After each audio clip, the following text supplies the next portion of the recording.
How do you feel when you fail? Like a complete loser? You're definitely not the only one though. Dear fellow citizens of the world, welcome back to the channel. If you're new here, my name is Nick. I'm a career and performance coach.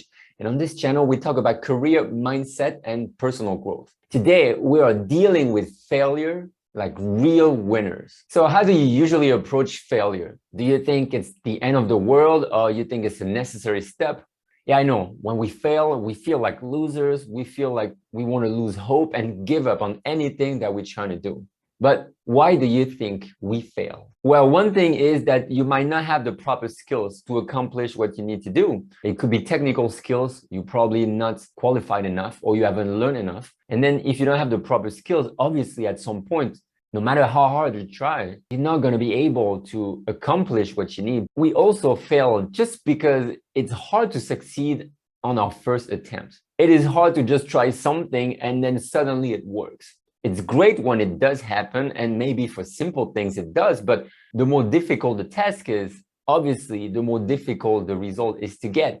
And in this case, you might need to try more than once before you can actually accomplish. Another thing that usually makes us fail can be mental blocks. And mental blocks are really powerful in a very negative way. Just lack of confidence. You don't know if you can actually do something. You're not sure, you hesitate. And then the more you hesitate, of course, the more you stall. And when you stall, you probably don't want to get to the finish line. And this is what happens. You fail because maybe you're not prepared mentally enough. Also, you might not enjoy the uncertainty of what's coming next. And in this case, because you don't know how you're going to react after you finish something, maybe you're going to get more responsibility, more pressure. Instinctively, you're going to fail. But one other reason why we fail is that sometimes it's just not the proper timing. It could be externally induced or internally induced. Let's see, maybe the economy is not at its best right now. So you fail because you just opened a restaurant and obviously now there's no clients, no customers. So it's hard to make it work, externally induced. Or coming from you, it's not the right timing. You're not prepared. You haven't assimilated something fully. Now, let's see the reason why you need to fail and I need to fail. Failing means that you are moving, and moving means that you are growing. Think about it. If you don't do anything, you don't see any results. You're the same person in the same comfort zone. And from that point, it is hard to see anything new in your life. It is hard to grow anywhere. So when you fail, it means that you're learning something that you wouldn't have if you hadn't tried anything. Does that make sense? It's a step for you to improve and to just go to the next level in your life. Now, the second reason why you need to fail is that when you fail, it shows you that you're not heading in the right direction. Essentially, what it means is that what you've always done in your life is no longer working. And this is the time when you need to be resourceful and understand that something is not working and you need to change, update, or tweak something to get to another outcome. So because you failed, you get the opportunity to correct your course of action early enough in the process. And this actually saves you time in the long run. Because imagine if you're not taking a step today, you're not taking action because you're afraid of failing. Therefore, you're not learning anything. And if you're not learning anything, you're not moving and you're not growing. The earlier in the process you make mistakes, you fail, the more time and energy it saves you in the long run. Because from now on, you understand what you like, what you don't like, what you can and cannot do. And this is creating this source of information that for you is very essential to know where you're supposed to go and how you're supposed to do it.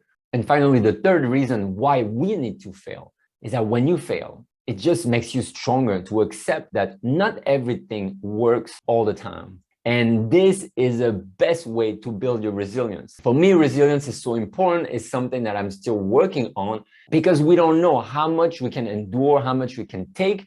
And failing is the best way to reinforce your ability to handle defeat, to handle pressure, to handle how much you can and cannot do in the time that you've given yourself. So now let me give you 4 tips that I usually use for myself whenever I fail. So the first thing that I do is after I fail, I sit down and I document whatever happened. And I try to describe how it went. And when I sit down and describe the sequence of events, it gives me a better idea of what went wrong and at which point. And this is essential to keep it in writing because in the future, I'm going to go back to it and read it again. And if I'm ever headed in the same direction again, now I have some information that can help me remember what went wrong the first time. And because I write it down, it teaches me how to embrace failure and how to process it. And this is much more powerful than just thinking about it. Now, number two, linked to the fact that I'm documenting what happened, I need to write now a scenario of what ifs. What if I had changed the way I approached it? What if I had stopped earlier? What if I had pushed a bit further? Because now I want to try to experiment with other solutions, potential opportunities that could have been created if I had done the things differently. And the reason I do this is because I'm trying to sharpening my creativity. Because next time something like this arises, I might tap into that imagination, that creativity to find new solutions and hopefully not fail. And now number three, I sit down again and I try to remember everything that happened, all the times I failed in the past. I know it was hard to take in, to embrace, to process. But then after I digested the defeat, the failure, what happened? And most of the time I realized something pretty good happened, because once you're able to understand failure, that is just temporary, your mind has a way to find different solutions, different ideas.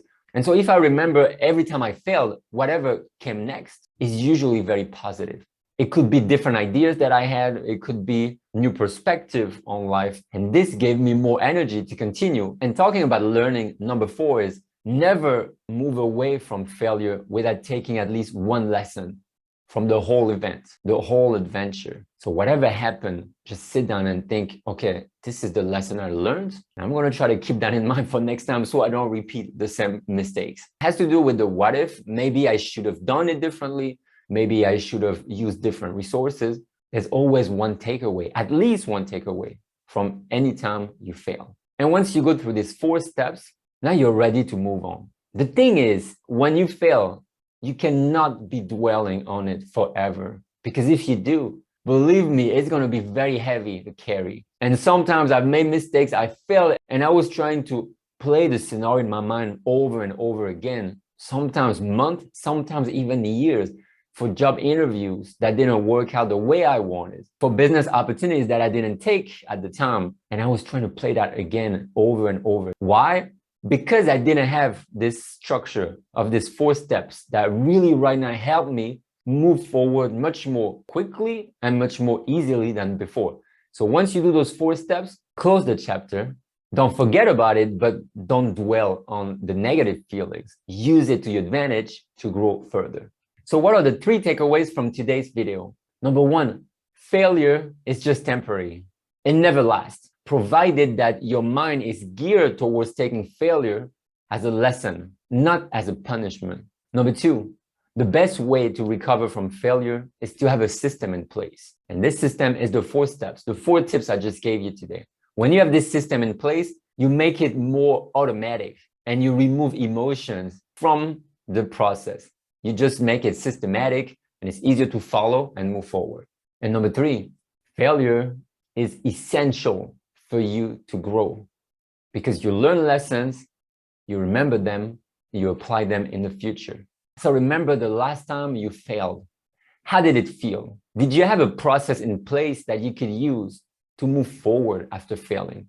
If not, then use the 4 steps that we mentioned today and try to sit down and write down everything. How it went, what could have been done, what lessons you learned, and see how you feel now. If you feel that this process works for you, then use it again next time you fail. If you enjoyed this video, please give it a thumbs up. And if you don't want to miss 2 new videos each week about career, mindset, and personal growth, subscribe to the channel right now. Thank you so much for watching, and I'll see you again in our next video.